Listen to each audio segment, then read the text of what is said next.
at winning over 100 games in 73 and losing to the Mets, who were like 2 games over 500. Right. And that was real disappointing because we had the best team in. I am Mason, and this is Baseball Icons. He truly knew Bud Harrelson would never back down, and that is exactly what made Pete Rose's own pride so dangerous. Rose played every game like it was the last one he would ever get. That kind of effort made him a hero to Cincinnati fans. It also meant that when he felt disrespected, he could not let it go. After the Mets shut out the Reds in Game 2 of the 1973 National League Championship Series, Bud Harrelson made a joke to reporters. He said pitcher John Matlack had made the Big Red Machine look like him at the plate, a light-hitting shortstop with almost no power. Harrelson was laughing at himself, not at Cincinnati. But jokes do not always land the way they are meant to. To a proud team that had just been shut out, the line sounded like an insult. Before Game 3, Reds second baseman Joe Morgan found Harrelson and gave him a warning. Two teams were about to play one of the most important games of their season, and now there was something personal sitting on top of it.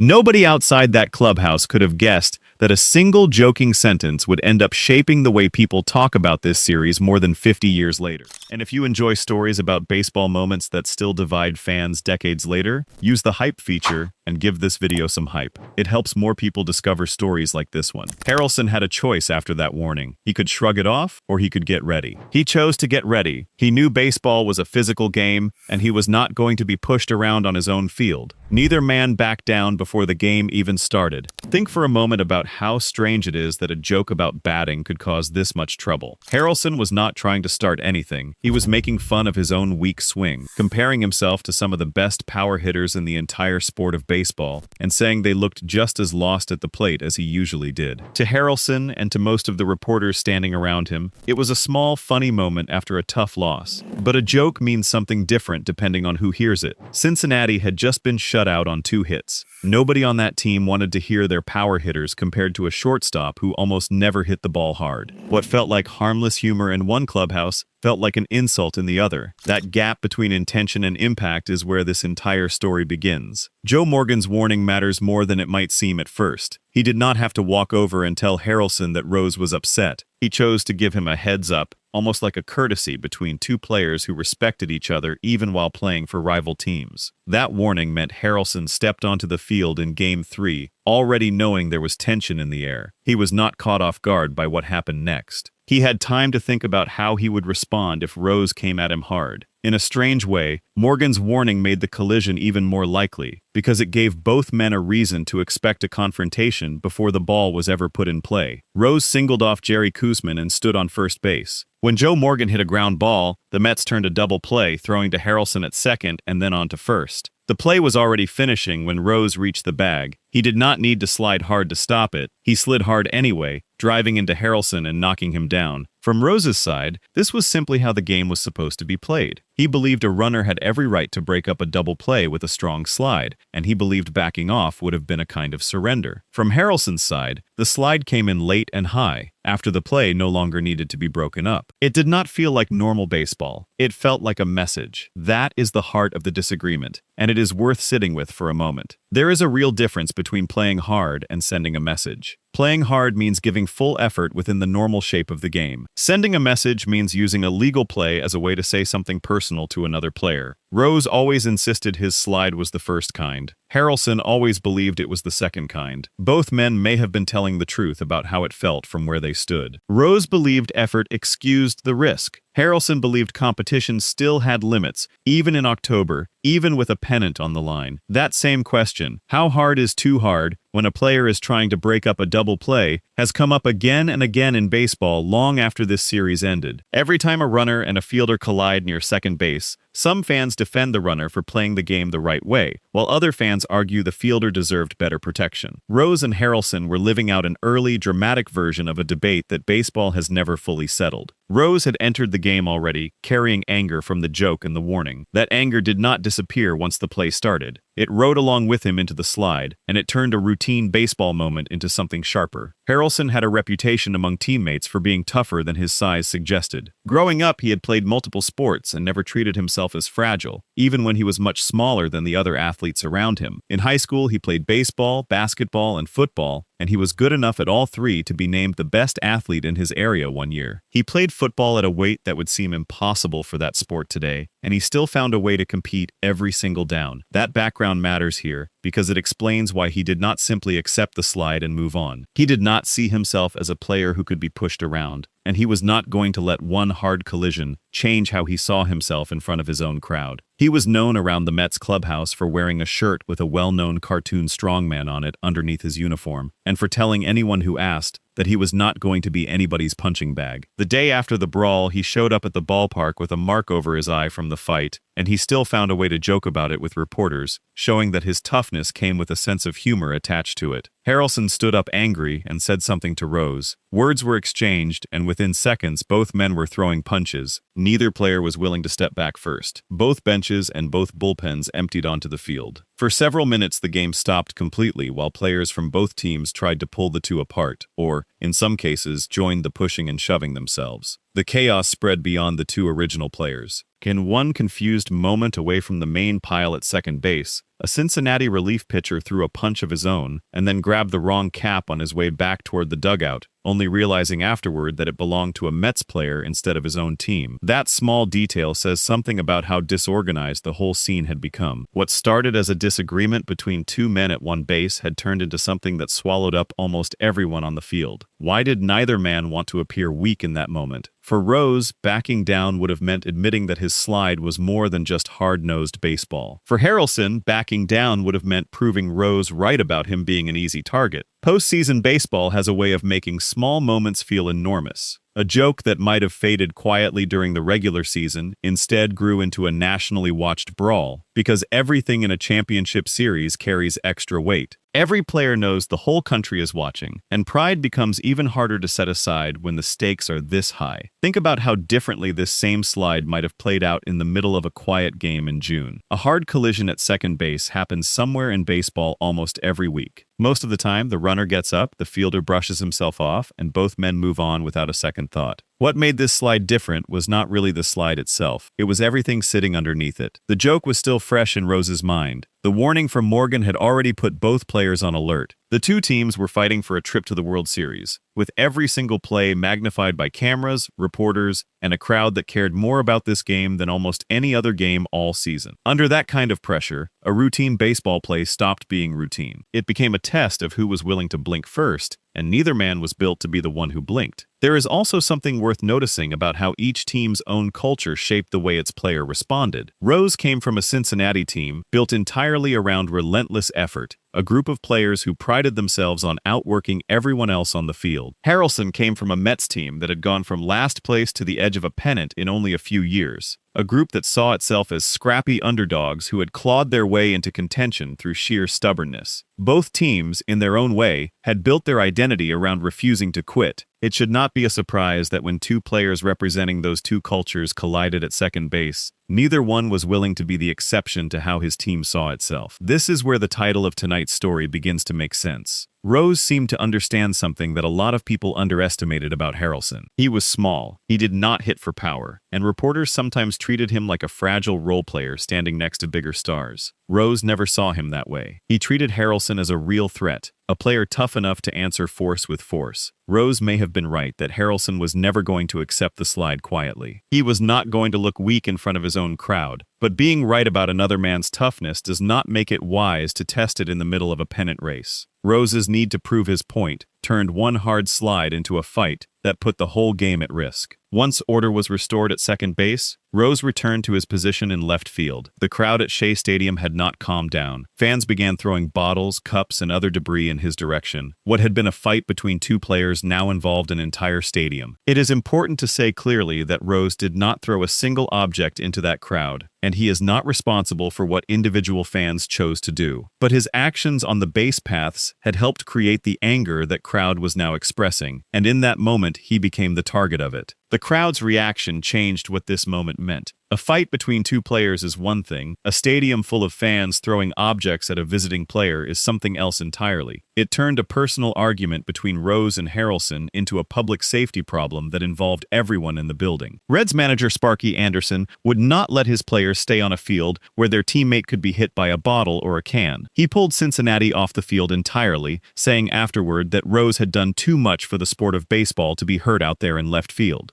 National League President Chub Feeney had to get personally involved, urging the Mets and stadium staff to restore order as quickly as possible. A brawl between two competitive men had grown into a threat against the outcome of the series itself. Think about how far this had traveled in just a few minutes. It began as a joke in a press conference. It became a warning between teammates. It became a slide, then a fight, and now it had become a question of whether an entire postseason game might have to be decided by forfeit instead of by what happened on the field. Each step along the way seemed small on its own, but together they added up to a genuine crisis for the sport. It took some of the most respected names in baseball to calm things down. Number 4, Rusty Staub, walked out to left field to plead with the fans. Number 3, Yogi Berra, stood alongside him, reminding the crowd that New York was already winning big and had no reason to risk the game. He told the fans plainly, "Let them beat us. We are ahead 9-2. Number 2, Tom Seaver, one of the most trusted players on the team, added his voice to the appeal. Number 1, Willie Mays, a legend who commanded respect from any crowd in baseball, helped bring the quiet the game needed. Together, these 4 men did what neither Rose nor Harrelson could do for themselves. They stepped back and asked others to do the same. Given the size of the moment, what happened next is almost hard to believe. Neither Rose nor Harrelson was ejected from the game. Both men finished playing. Later, the National League handed down only modest fines to each of them. The punishment did not come close to matching the danger the incident had created. Small punishments like these left the moment unresolved. If either player had been ejected or suspended for the rest of the series, there would have been a clear signal that the behavior went too far. Instead, both players walked away with fines that barely registered compared to a postseason paycheck. Because neither player was removed, the rivalry between them stayed alive for the rest of that same game and the rest of that same series. Nothing about the punishment closed the door on what had happened. It simply let both men keep playing as if nothing needed to change. Compare that outcome with how differently things might have unfolded. Baseball rules at the time gave umpires and league officials real authority to eject or suspend players for fighting, and a brawl of this size, one that led to a near forfeit and a stadium full of angry fans throwing objects, could easily have justified serious consequences for both men. Instead, the league treated it almost like an ordinary disagreement that happened to get out of hand, rather than an event that had briefly put the integrity of the postseason itself at risk. That decision said something about how baseball viewed this kind of aggressive, physical competition in that era. Fighting on the field was clearly against the rules, but it was also treated as something close to an accepted part of a hard-fought pennant race, as long as nobody was seriously hurt and the game could still be completed. Whether that leniency was fair is a question fans have debated for years, but there is no question that it allowed both Rose and Harrelson to keep their pride fully intact. Neither one forced by the league to step back from what he had done. Rose never apologized for the slide, not that day and not in the years afterward. He always described it as hard-nosed baseball, the same style of play that had built his entire career. He said he would make that same play again if it gave his team a better chance to win. There is something admirable in that kind of commitment. Rose did not save his best effort for easier days. He gave everything on every play, even ones that did not strictly require it. That is part of why fans loved him. He built a career on being the player who ran hardest to first base after a walk, who slid headfirst when a gentler slide would have worked just as well, who treated every single game like it decided something important. But his refusal to reconsider the moment also reveals something less admirable. It suggests that winning mattered more to him than understanding why Harrelson felt a line had been crossed. His pride left no room for doubt. Admitting that a hard slide could also be a reckless one would have meant questioning the identity he had built his whole career around, and Pete Rose was not built to question himself in public. His refusal to apologize fits perfectly with who he was as a competitor. A man who spent his whole career refusing to give an inch on the field was never going to give an inch off it either. That consistency is part of what made him great, and it is also part of what made this particular moment harder to walk back. That identity followed Rose well beyond the 1973 series. He kept playing the same all-out style of baseball for years afterward, sliding headfirst into bases when a standing slide would have worked just as well, running full speed to first base even after a simple walk, and playing with an intensity that never seemed to fade no matter how the score looked. He led Cincinnati to back-to-back World Series championships in the years right after this fight, proof that the same relentless approach that caused so much trouble against Harrelson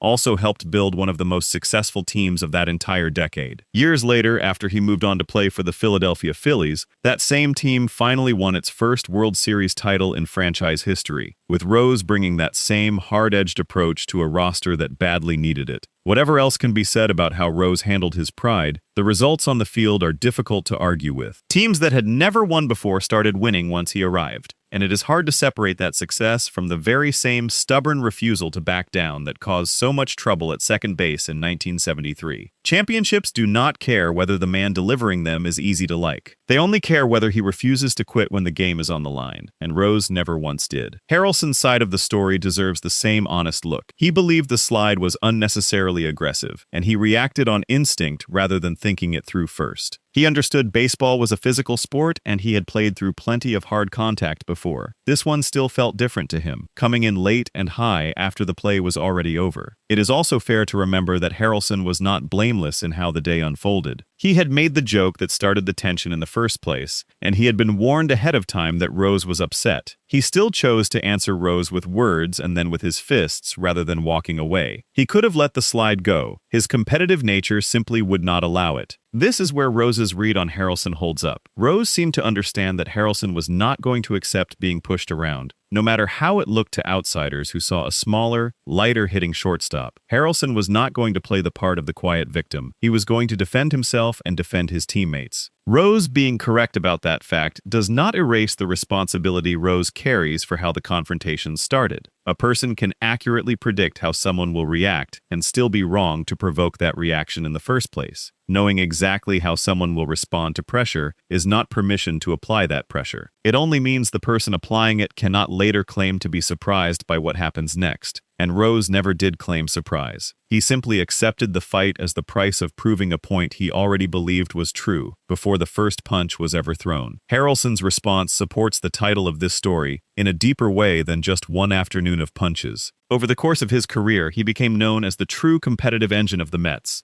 Even though his batting statistics never jumped off the page, he was not a power hitter, and he never pretended to be one. What he offered instead was patience at the plate, a sharp batting eye, and a refusal to chase pitches he did not like. He turned himself from a light hitter into a genuinely useful offensive player by working with his coaches on a compact, disciplined swing. That same discipline and stubbornness that helped him at the plate is what showed up at second base that day. He was not going to let Rose define the moment for him. His real value to the Mets showed up on defense, and it showed up every single day, not just in one dramatic moment. During the 1970 season, he played more than 50 straight games at shortstop without making an error, setting a league record for that position at the time. He won a Gold Glove the following year for his defense alone. Across his career with the Mets, he is remembered as one of the best defensive shortstops the franchise ever had. The kind of player whose steady glove let his pitchers throw with confidence because they trusted the players standing behind them. He was a key part of the surprising 1969 Mets team that won the World Series, batting near the top of the lineup and using that same patient approach to get on base ahead of the team's better hitters. None of that shows up in a box score the way a home run does. But it is exactly the kind of quiet value that made him the heart of that team. The same thing Rose himself would later admit in his more honest moments away from the heat of a pennant race. It also helps explain why a casual fan watching from the stands in 1973 might have underestimated him so badly. Baseball in that era judged hitters mostly by batting average, home runs, and runs batted in. By those simple measures, Harrelson looked unremarkable, a light-hitting shortstop who rarely drove in a run. What those numbers missed was how often he reached base by drawing a walk, and how much that quietly helped his team score runs across an entire season. The public saw a small man with modest batting numbers. His own teammates and coaches saw someone who almost never gave away an out for free. That gap between public perception and real value is part of why so many people were surprised that Harrelson stood his ground against a much more famous, much more feared opponent like Rose. They had underestimated him the same way Rose refused to. The series did not stop for the two men to settle their differences. 2 days later, Rose delivered for his team in a very different way. hitting a dramatic home run in extra innings to win Game 4. It was a reminder that behind the anger and the escalation was still one of the most gifted competitors in the sport. Even people frustrated with his behavior in Game 3 could not deny what he had just done for Cincinnati. That home run complicates a fully negative picture of Rose, and it should. A player who only causes chaos does not usually get to also be the hero of the very next game his team desperately needs to win. A single afternoon of anger does not erase the fact that he was one of the most driven and talented players of his era. He turned that same refusal to quit that caused so much trouble at second base into a game-winning swing just 2 days later. The two moments came from the exact same part of his personality. The trouble is that the quality which made him a hero in Game 4 was the same quality that made him a problem in Game 3. Baseball rarely lets a competitor's strengths and weaknesses live in separate boxes. But talent in one game does not always carry a team the rest of the way. The Mets won Game 5, and with it the series, eliminating a Cincinnati team that had been considered the far stronger club going in on paper before the series ever began. Rose could win an individual moment, and he could stand alone as a hero for one single afternoon. He could not will his team past a Mets club that refused to fold, in part because of the fire Harrelson brought to that lineup every single day. The team Harrelson had joked about after Game 2 ended up losing to the team most experts had picked against. There is a certain irony worth sitting with here. The entire conflict began because Harrelson made a joke suggesting his own team's pitching had made the powerful Cincinnati lineup look overmatched. By the time the series ended, the results on the field had proven something close to the opposite of what most people expected walking in. Cincinnati was supposed to be the stronger, deeper, more talented team. Instead, a Mets club that had spent part of the summer in last place found a way to keep answering every punch Cincinnati threw, both literally and figuratively, until they were the ones celebrating a trip to the World Series. Rose's home run in Game 4 was a real accomplishment, and nobody should take that away from him. But one swing, however dramatic, could not undo the deeper problem Cincinnati faced against a team that simply refused to be intimidated, on the field or off it. It is also worth pointing out how quickly the story moved past the fight itself once the series resumed. Baseball has a way of forcing players back into competition almost immediately after moments of high emotion. There was no long pause for tempers to cool, no extended break for reflection. Rose and Harrelson both had to show up the very next day and keep playing the same series against each other, knowing exactly what had happened only hours earlier. That is part of what makes their professionalism over the rest of the series notable. Whatever anger remained between them, neither man let it derail his ability to compete at the highest level for the remainder of the games that followed. The Mets series victory matters more than the fight, even though the fight is what most people remember today. A pennant is the actual prize both teams were fighting for that October. Harrelson and his teammates earned that pennant with real baseball, not just with punches. It would be easy to let the image of two men wrestling in the dirt overshadow everything the Mets accomplished that series, climbing back from a difficult season to knock off a heavily favored opponent. The fight was a moment. The pennant was the result. Both deserve to be remembered, but only one of them decided who kept playing in October. Decades later, most casual fans could not tell you who won that series or what the final score of any single game was. What they remember is a picture, two men wrestling in the dirt near second base, while their teammates rushed in around them. That image outlived the box score. It became one of the most replayed moments in the history of postseason baseball. Why did the image become more famous than the result? Part of the reason it lasted is because it was so simple to understand. Two players, two teams, and neither one willing to give an inch. Anyone who has ever refused to back down from something they truly believed in can see themselves somewhere inside that frozen scene. A single still photograph does not need statistics or a final box score to hit people emotionally the way this one clearly still does. It just needs two men who both refuse to move, frozen at the exact second neither one would quit. It is worth remembering that this was not a rivalry built over years of real dislike. It grew out of one joke, one warning, one hard slide, and two proud men who each thought the other one should have blinked first. There is another reason this moment has lasted so long in baseball memory. Most postseason highlights fade because they depend on knowing the score, the inning, or the stakes of that particular game. A great defensive play or a clutch hit means far more to someone who already understands the situation around it. The image of Rose and Harrelson tangled up at second base does not need any of that background. Anyone watching for the first time, even someone who has never followed baseball closely, can immediately understand what they are looking at. Two competitors reached a breaking point, and neither one would step away first. That kind of raw human moment translates across generations in a way that a walk-off single or a diving catch never quite can, because it is not really about baseball skill at all. It is about pride, and pride is something every viewer already understands from their own life, whether it showed up on a baseball field or somewhere far from one. It also helps that both men remained visible in baseball long after their playing days ended, which kept the story alive in a way it might not have otherwise. Harrelson stayed close to the Mets organization for decades, coaching, managing, and eventually working in ownership roles that kept his name connected to the team he had once defended at second base. Rose, for his part, remained one of the most talked-about figures in the sport for the rest of his life, his name coming up constantly in conversations about hustle, effort, and the price of pure competitive drive. Every time either man's name resurfaced in the news, some part of that conversation eventually circled back to October of 1973, and to the afternoon neither of them ever fully left behind. The story did not end in anger. As the years passed, the bitterness faded. Rose and Harrelson later found themselves teammates on the Philadelphia Phillies, a strange twist that placed the two former rivals in the same clubhouse working toward the same championship. Harrelson joined that team as a veteran infielder near the end of his playing days, the same years Rose was leading the Phillies toward the title they had never managed to win before. Two men who had once wrestled each other in the dirt at Shea Stadium were now wearing the same uniform, standing in the same dugout, and pulling for the exact same outcome. They rarely talked about the fight directly, but both men understood the bond that came from having competed against each other at that level of intensity. Reporters who covered that Phillies team later described the two of them posing together for a charity photograph wearing boxing gloves, turning what had once been a serious brawl into a lighthearted callback that raised money for children in need. It is hard to imagine a clearer sign that whatever anger had existed between them in 1973 was long gone by then. Harrelson's connection to Rose did not end when either man stopped playing. After his playing career, Harrelson moved into coaching and later managing, eventually serving as a third base coach for another Mets championship team years after the 1973 series. He went on to manage the Mets at the major league level for parts of 2 seasons. Later in his career, he became a co-owner and manager of a minor league team, and in one especially fitting turn of events, he ended up managing Rose's own son on that same team. The elder Rose would come out to watch those games as Harrelson's guest, sitting in the stands to see his son play for the very man he had once fought at second base. It is a strange and almost unbelievable detail, but it says everything about how far the relationship had traveled. Two men who had once needed 4 respected teammates to physically separate them ended up sharing a bond built on mutual respect that lasted for decades. Rose and Harrelson began appearing together at baseball events, sitting side by side and signing photographs of the very fight that once made them look like enemies. The inscriptions they chose to write on those photographs said everything about how each man still saw that afternoon. Rose wrote that it is better to win the fight than the game. Harrelson wrote that it is better to win the game than the fight. Neither man had changed his mind about who was right. They had simply learned to laugh about the disagreement instead of fighting over it again. They talked about that afternoon at Shea Stadium with humor instead of resentment, the kind of humor that only comes once real hard feelings are gone. The image in those photographs stayed exactly as violent as it was in 1973. The men signing them were no longer fighting anything at all. That reconciliation changes how this event should be remembered today. It would be easy to look back at the brawl and see only anger, only two men out of control in front of a dangerous crowd. But knowing how the story ended, with laughter and mutual respect instead of lasting bitterness, makes it possible to see the fight for what it really was. Not hatred, but two extremely competitive men who briefly let their pride get the better of their judgment. Stories like this one stick with fans for a reason. Baseball is often described as a slow, patient game, filled with quiet moments and long stretches where nothing dramatic seems to happen at all. Then, every so often, all of that patience breaks apart in a single instant, and everyone watching remembers exactly where they were. The 1973 fight between Rose and Harrelson is one of those instants. It reminds viewers that underneath the statistics and the calm rhythm of a 9-inning game, real people are competing with real pride on the line, and pride does not always behave the way anyone expects it to. So was Pete Rose right about Bud Harrelson? In one important way, yes. He was right that Harrelson would never fold under pressure, that he would meet aggression with his own answer rather than stepping aside. Harrelson proved that the moment he stood up off the dirt at second base, ready to fight a much bigger man rather than accept the slide in silence. But knowing how someone will respond is not the same as being right to provoke that response.